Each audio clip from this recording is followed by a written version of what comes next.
No, if you take it off.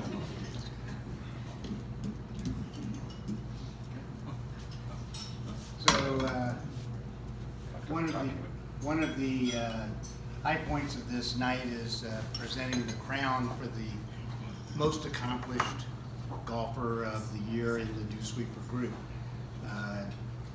There's some debate about the criteria for this award, as we've given it to lots of people for lots of different reasons over the previous years. So is it the person that's elevated their game the most, or is it the person that's just the best golfer, or is it the person that's the best sport? Is it the person that shows up the most? Is it the person that brings the donuts?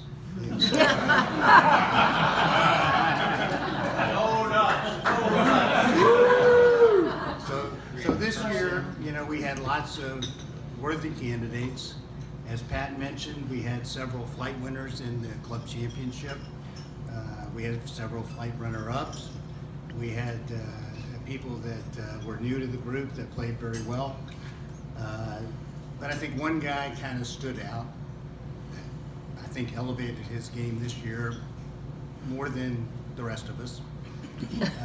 He kind of started out with the East-West Cup, which was a competition between our club and Milburn in Kansas City.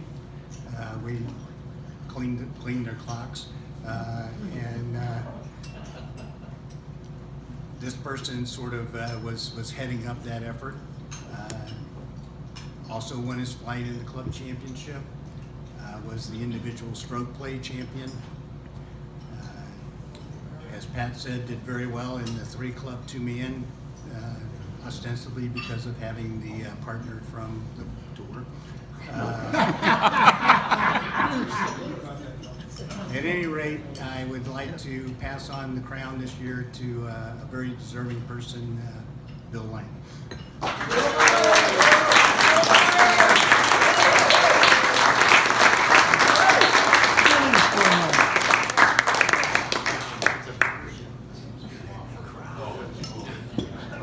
I watched that on TV. If the crown fits, we're That could only fit a fat hand, right? Is it okay if I say a few words? Of course. No! Very few.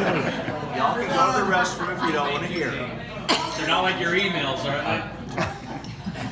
They could be like my emails. They could be like my emails, but Bob Hardy's taken over that. So anyway, I was coming over tonight and I was listening to some songs on the radio, and one of the ones that came on was a song from Walk the Moon, and it's called King of Nothing at All. And I was singing along, and now I can't sing that anymore because I have this lovely crown.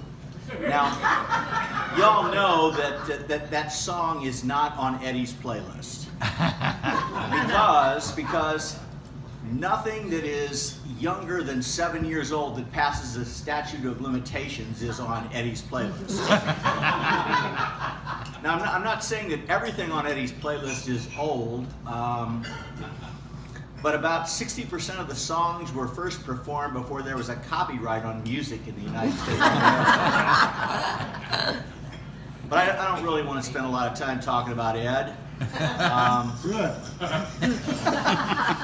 I think there's a brotherhood here, a brotherhood of Dewsweepers, and I want to spend a couple of minutes talking about that.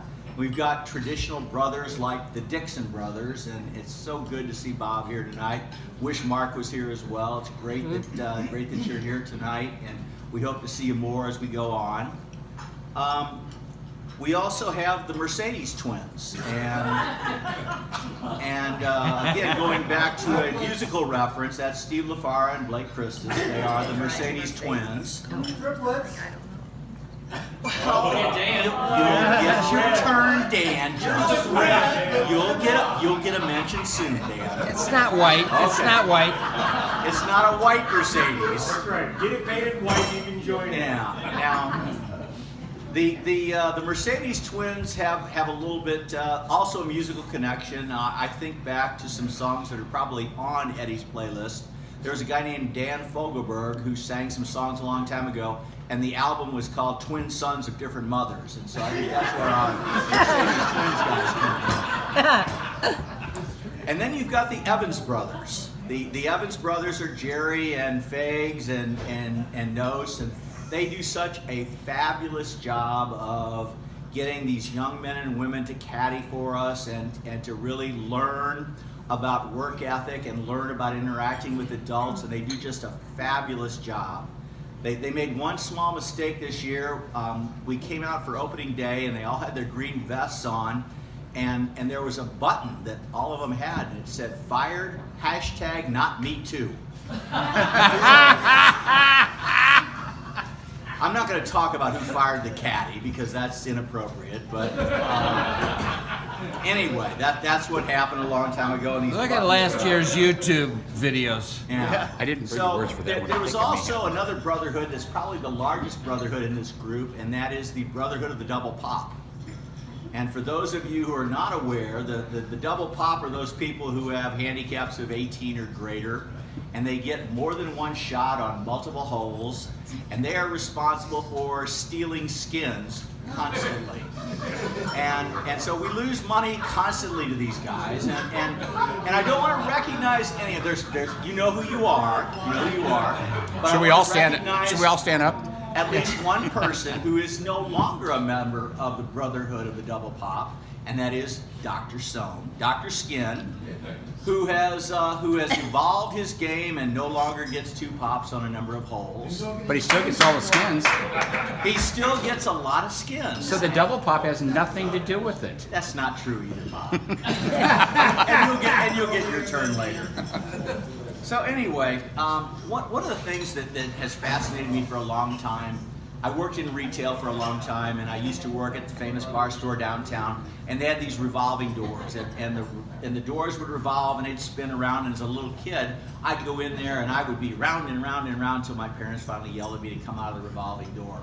Well, we have a revolving door of sorts on this outside door here. It doesn't revolve, but you see new Dewsweepers spin out of there. Occasionally you see veterans spin out of there. So occasionally we'll see a guy like a Mike Sabo spin out of the doors and join the Dewsweepers.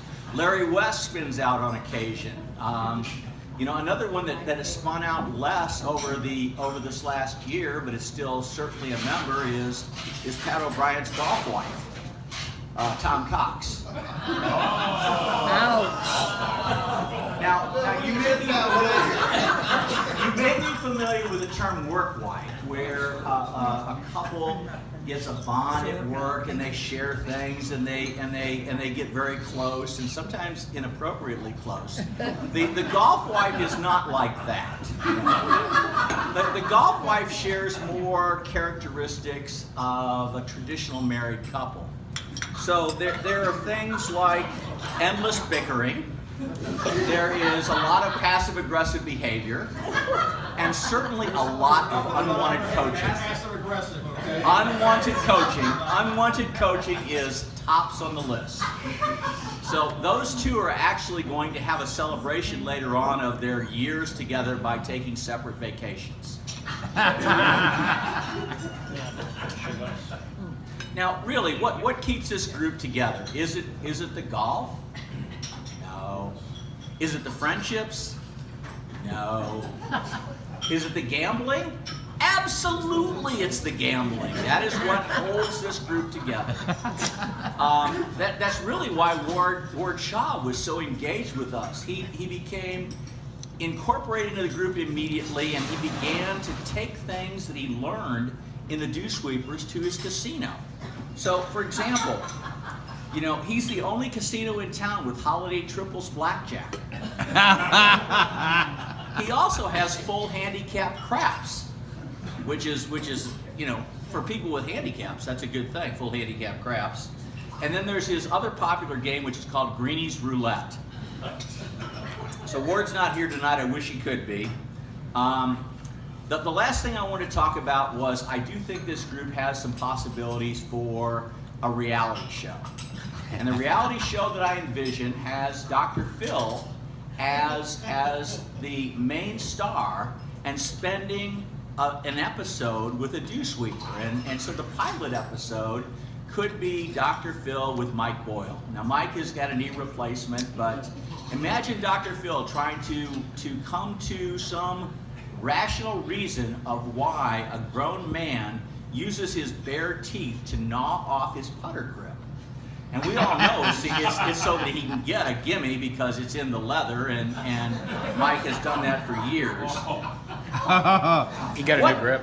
What might he think about Jerry Noakes? I mean, can you imagine the conversations that could go on as Dr. Phil asks what is going on in the mind of Jerry Noakes as he attempts to putt through 30 feet of rough and through a sand trap to get the ball on the green? I mean, I've never seen anybody who is so fearful of using a lofted club because of the implications of the T.C. Chen rule. Now, the good news is that the new rules that are out there are not going to penalize Jerry if he does attempt to use something other than a putter to navigate some of this treacherous terrain. And it'll just be wherever the ball goes, no matter how many times he hits it during a single swing. The third person that might be in one of these episodes would be Bob Hardy. And can you imagine Dr. Phil trying to figure out with Bob why he does so well on Wednesday nights in the one club event with a 6-iron, and then continually comes back out here week after week with 14 clubs, never achieving the same level of competence he does with a single club. I don't want him to feel lonely. There you go. Last, I want to make a comment about Jerry Welsh. Jerry Welsh has... he is a dedicated golfer with a single golf ball. There is he plays golf with a golf ball until he just can't find it anymore. And no matter how many trees he's hit to mark up the ball, no matter how many times it's hit rocks in the creek, no matter how many times it's had skid marks on cart paths for Greenbrier logos, Jerry keeps that same ball in play. Matter of fact, Jerry is so dedicated at keeping those old golf balls in play, he has got brand new golf balls that have never touched the turf at Greenbrier that have been in there longer than half of Eddie's songs on his playlist. So I do thank you all for listening. I appreciate it. I appreciate the crown, and even better, I get the microphone again next year. All right. Done.